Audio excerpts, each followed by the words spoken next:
What's going on, everyone online? Guys, just want to send a huge thank you out to everyone that's following us on all of our social platforms. Extra special thank you and salute to all of our tribe members that are subscribed to our online academy and subscription-based educational platform. Guys, we just thank you for committing to the educational platform, and we wanted to just remind everyone that there's two different ways that you can view the content that's on the tribe. You can go in list view. If you look at the top of your profile, it'll show you the more recent uploads that we've had on the tribe membership. But you can click on grid view and it'll pull up everything.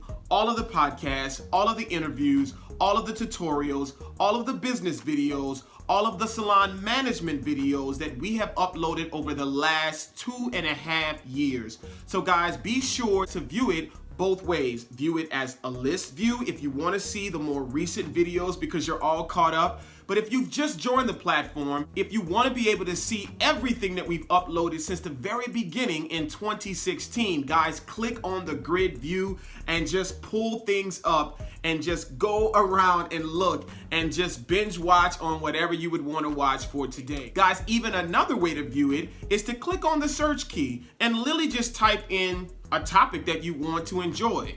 Business, marketing, Instagram, hair color, hair cutting, blowout, natural hair, interview, social media. Guys, just place those keywords in the search engine, and just like if you were on YouTube, just like if you were on Google, it will pull up all of the content that's associated with that word. Guys, just wanted to come in and put that out there for everyone as they're viewing our content online. Again, thank you, and extra special thanks to all of our tribe members, guys. More content on the way, better hairdressers, better salons, better lives.